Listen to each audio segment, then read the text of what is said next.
right, everybody, welcome back to another episode of the Watch Well podcast. I'm your host, Parker, and I am sitting with Isaac Botkins of Trex Arms. Yes. All right. Thanks so much for having me on. Thanks for letting me look at your professional. I know, right?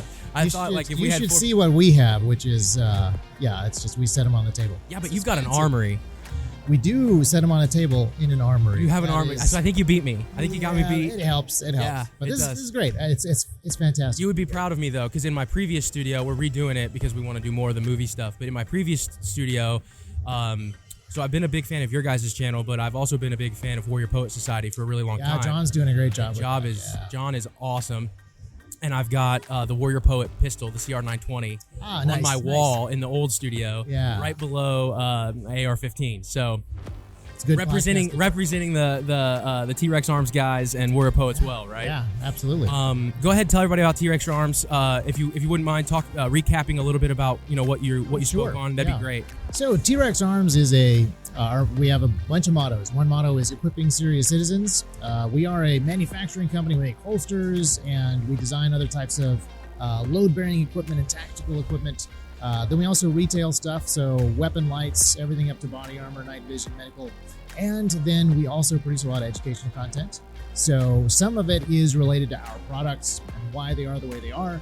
But a lot of it is just general stuff, general shooting training or general political activism or ideological stuff, which I'm hoping we'll get to because that's where movies either shine or increase the darkness. So Trex loves to speak to cultural stuff because they're so tightly enmeshed with everything that we do as a company that is basic widget making. So holsters are not fancy. They're not complicated. It's just bent plastic that lets you carry a gun. But the idea of why you carry the gun, what you do with it, is vital to talk about and culturally driven.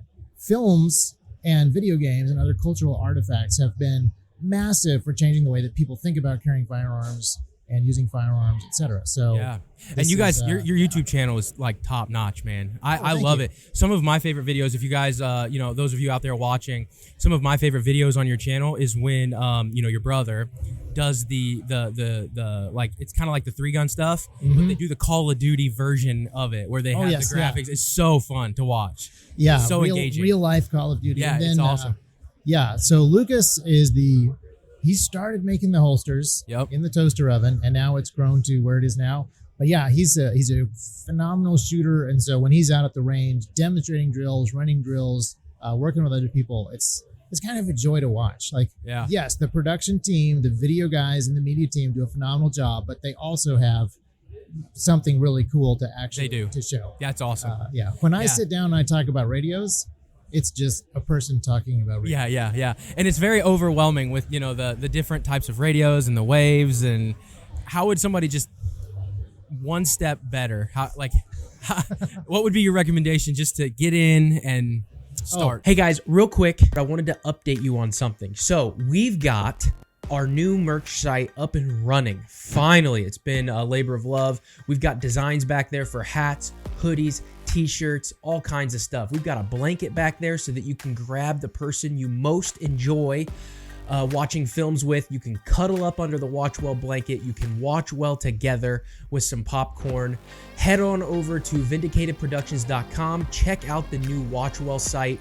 Buy some merch. Support the podcast so that we can keep bringing you guys really, really good content to ultimately combat the passive consumption of entertainment and bring a more complete worldview to everybody that enjoys movies. Thanks, guys. Really appreciate it. So radios are another one of those.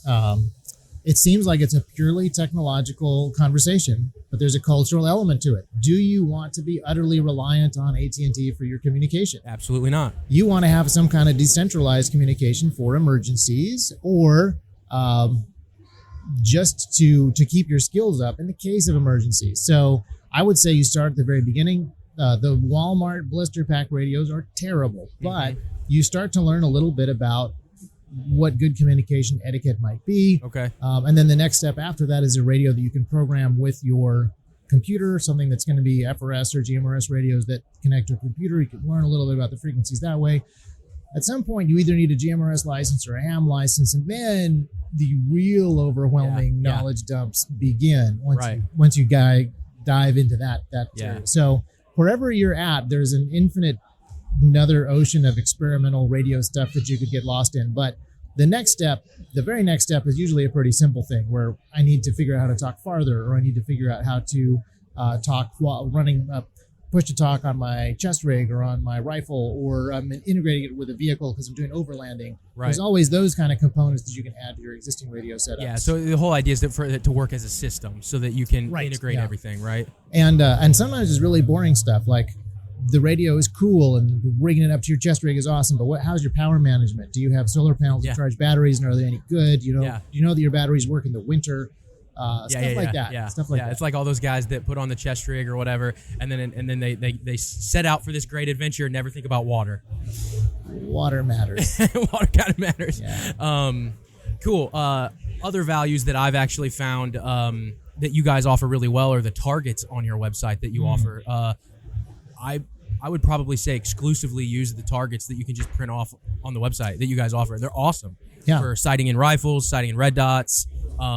Customer service is so this is complicated stuff, and we want to make it as easy as possible to do the technical side. If you're interested in the responsibility side of owning and being proficient with firearms, that's phenomenal, and we want to help you with everything else that we can. So targets that make it easy to zero whatever sights you bought, different drills to work on specific skill sets. We just released a training app on it's a Google and iOS. So whatever phone you have, you can go to the range and do hit factor calculation on the drills. We have suggested drills and stuff like that. So we're trying to make it as easy as possible to do the boring stuff so that you can, be helped through all of that stuff, because the cultural and ideological and personal responsibility side is on you. If you want to do that, we want to help you with everything else. Right. Yeah, you want to make the barrier to entry as easy as possible. Yes. Yeah. That's awesome.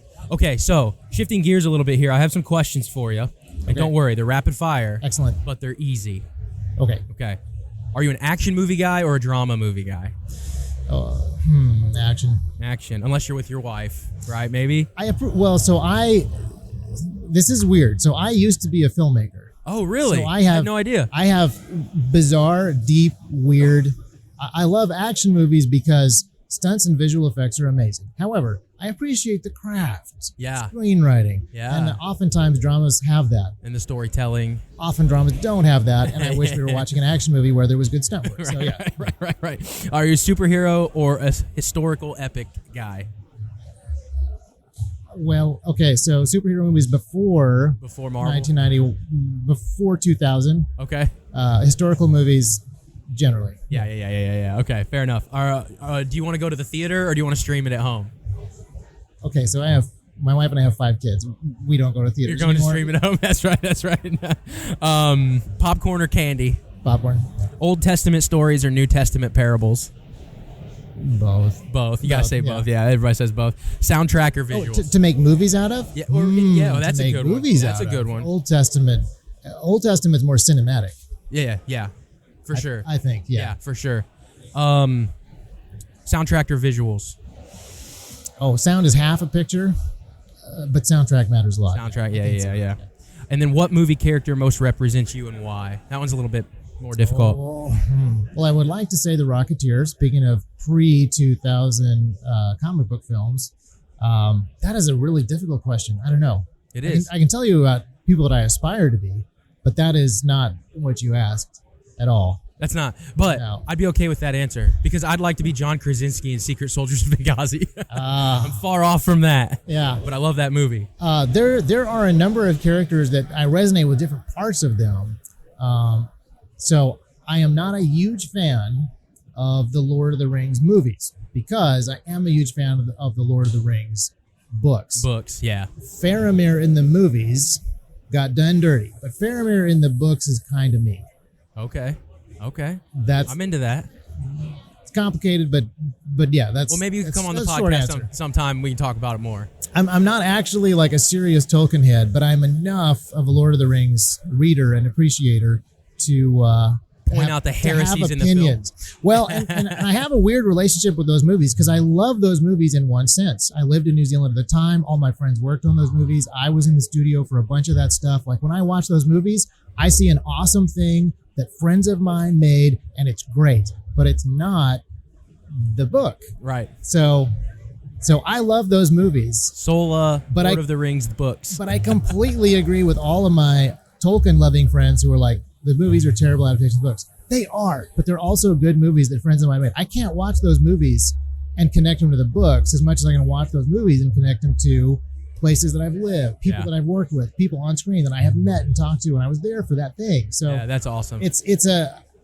I have to recuse myself from that particular internet argument. Right. Okay. We've all been there. You've been inspired by a new creative idea, but you've got 3 videos in the queue that need to be edited by the deadline. Or deciding to hire a full-time editor can feel like throwing money at the wall after salaries, benefits, and equipment. It could leave you frustrated and be a burden on your content schedule when editing stacks up. We want to help you bridge the gap. It's really simple. Log into your dashboard, sync cloud drives, and send us your raw, and we'll do the rest. Worried about the final cut? With our 2 unlimited plans, you don't have to worry about revisions. We'll do it until it's right. We keep you in the driver's seat as content creation depicts the creator. Log into your project management dashboard via Notion for direct, instant communication and watch your project reach each phase of editing until completion. You create, and we just do the work. Vindicated Productions, removing the burden from content creation. One final question, and then I'll let you go. I want to be respectful of your time. Let's go with if you were watching The Lord of the Rings with a group of people and you knew that one of them or a few of them were unbelievers, how would you use that movie to offer the gospel? How would you use that movie to back up a Christian worldview and to engage, I guess, in a evangelism sense? I think it would depend a little bit on the person, but the thing that I love about Tolkien, despite the fact that Lewis puts a really super clear, obvious, amazing allegory in his first Lion, the Witch, and the Wardrobe.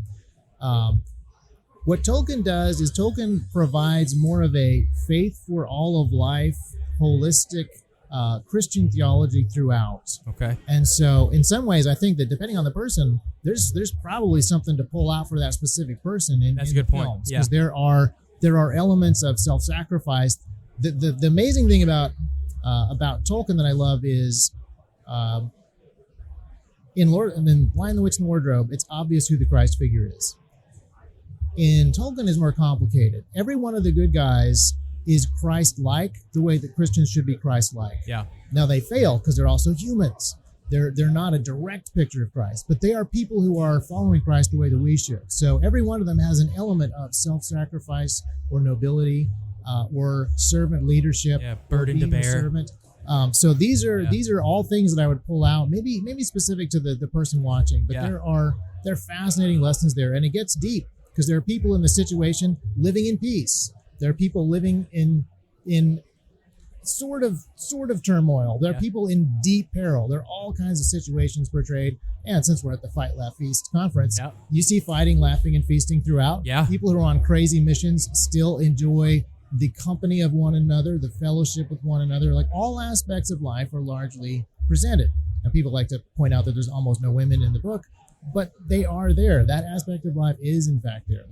And the Scouring of the Shire, going back to the book, Scouring of the Shire, my favorite part of the book.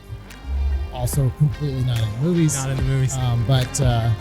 So many lessons. That's awesome. Things. That's awesome. Well, I appreciate you sitting down, man. I'm not going to take up any more of your time. Appreciate you. Appreciate what you guys at T-Rex Arms are doing. And yeah, I appreciate it, man. Thank you so much for having me on. Letting me play with the microphones. Yeah. And talk about movies. Awesome. Thanks, man. All right, guys. We'll see you later. If you're going to watch well.